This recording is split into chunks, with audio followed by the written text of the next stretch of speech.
संतुलन आसन के ऊपर एक वीडियो पहले बनाया जा चुका है। आज इस वीडियो में हम संतुलन आसन की दूसरी विधि का अभ्यास करेंगे। अभ्यास के लिए अपने स्थान पर पहले वज्रासन में बैठ जाएंगे। दोनों हाथों को सामने रखेंगे ज़मीन के ऊपर। नितंब को ज़मीन से ऊपर उठाएंगे। पैर की उंगलियों को इस प्रकार से सीधा करके ज़मीन पर रखेंगे। हाथों को आगे की ओर लेकर जाते रहेंगे। घुटने ज़मीन से ऊपर उठा देंगे। हाथों को बिल्कुल आगे ले जाएंगे। कंधों के सीध में हाथ नीचे ज़मीन पर हों और पीठ बिल्कुल सीधी रहे।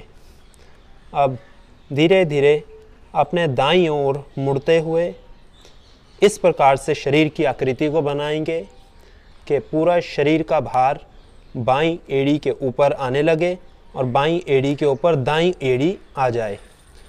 अब पूरे शरीर का भार बाएं हथेली के ऊपर डालते हुए दाईं हाथ को धीरे धीरे ज़मीन से ऊपर उठा देंगे और इस प्रकार से दाईं जंघा के ऊपर रख देंगे। शरीर बिल्कुल एक सीध में रहे, गर्दन बिल्कुल सीधी रहे। शरीर को इसी प्रकार से रोक के रखेंगे।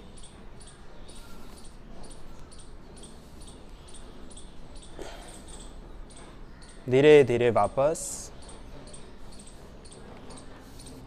अब इसी अभ्यास को बाईं ओर से भी करेंगे। पूरे शरीर का भार दाएं हाथ पे डालेंगे। दाईं एड़ी के ऊपर शरीर को लेके आएंगे। धीरे धीरे बाएं हाथ को ज़मीन से ऊपर उठाएंगे और गर्दन को इस प्रकार से सीधा रखेंगे। सांसों की गति सामान्य रूप से चलती रहे।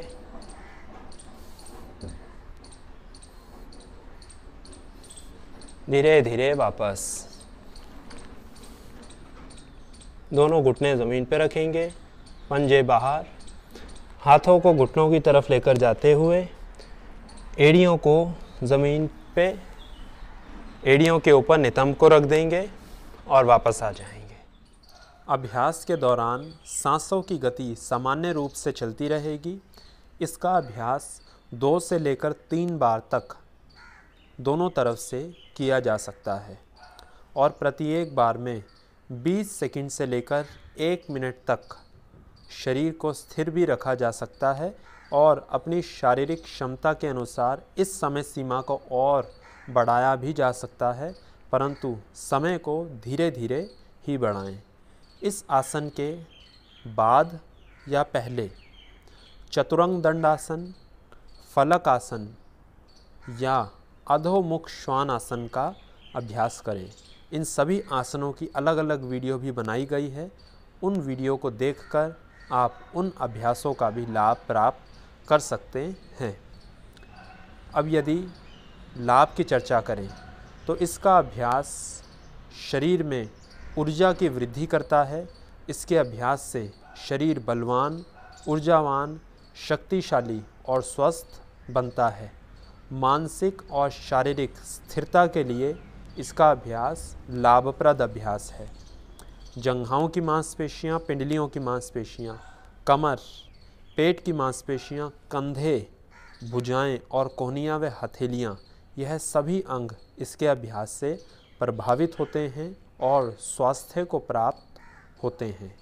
रीढ़ की हड्डी के लिए भी इसका अभ्यास लाभकारी अभ्यास है।